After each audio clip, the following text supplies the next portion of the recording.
Bismillahirrahmanirrahim. Assalamu alaikum students. Today we are going to study the last topic of this chapter, respiration. उससे पहले ये आपको एक diagram जो पिछले साल आपने ग्रेड 6 में पढ़ी थी चैप्टर 2 की एक्सरसाइज में, इसको रिवाइज कर रहे हैं.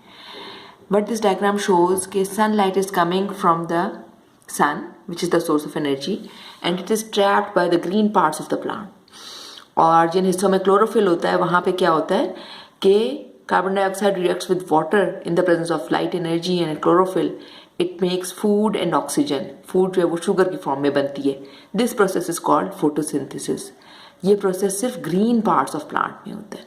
अब इस प्रोसेस से जो फूड और ऑक्सीजन बनी है वो प्लांट सेल का, एनिमल सेल का एक और हिस्सा इस्तेमाल करता है एक और प्रोसेस में, which is called respiration, cellular respiration.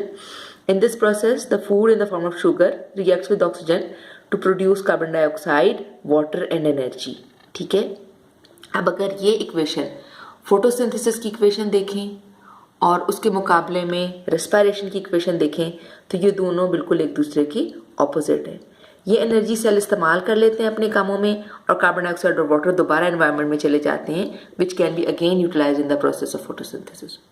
जो प्रोसेस ऑफ फोटोसिंथेसिस है वो सिर्फ ग्रीन पार्ट्स ऑफ प्लांट्स में हो रहा है, ये ग्रीन प्लांट्स में हो रहा है, जबकि हर लिविंग सेल में ये प्रोसेस सेलुलर रेस्पिरेशन का हो रहा है, क्योंकि हर लिविंग सेल को एनर्जी चाहिए.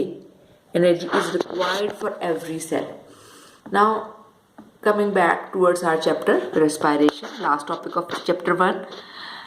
हर लिविंग थिंग को एनर्जी चाहिए और वो एनर्जी कहाँ से लेता है? From their food and it is by the process of cellular respiration. और इसकी जो जनरल इक्वेशन है वो ये है जो आपके 7th के ग्रेड में मेंशन है, that glucose which is a form of sugar it reacts with oxygen to produce carbon dioxide, water and energy. ठीक है जी.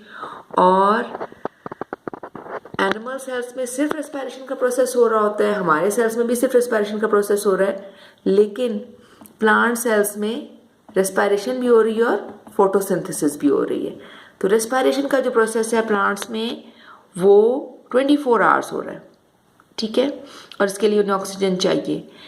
लेकिन जो फोटोसिंथेसिस का प्रोसेस है, अब ये जो एक ही प्लांट के साथ दो डायरेक्शंस में शो किया गया है, there is one side showing the day and the other side showing the night. At the day time you can see कि फोटोसिंथेसिस में कार्बन डाइऑक्साइड इस्तेमाल हो रही है और ऑक्सीजन प्रोड्यूस हो रही है, और रेस्पिरेशन में इसका ऑपोजिट हो रहा है, ऑक्सीजन इस्तेमाल हो रही है, कार्बन डाइऑक्साइड प्रोड्यूस हो रही है. अब एक्चुअली प्लांट्स में होता क्या है कि दिन के वक्त फोटोसिंथेसिस का रेट बहुत ज़्यादा होता है, रेस्पिरेशन बहुत ज़्यादा नहीं होती प्लांट्स में, ना दिन को ना रात को. डे टाइम में फोटोसिंथेसिस ज़्यादा होती है, इसलिए क्या होता है कि प्लांट ऑक्सीजन रिलीज करता है और कार्बन डाइऑक्साइड एब्जॉर्ब करता है. Night time what happens, there is no process of photosynthesis और रेस्पिरेशन का प्रोसेस उसी लो रेट के ऊपर चल रहा है. सो ऑक्सीजन इस्तेमाल हो रही है और कार्बन डाइऑक्साइड प्रोड्यूस हो रही है. तो this is briefly the comparison of photosynthesis and respiration in plants.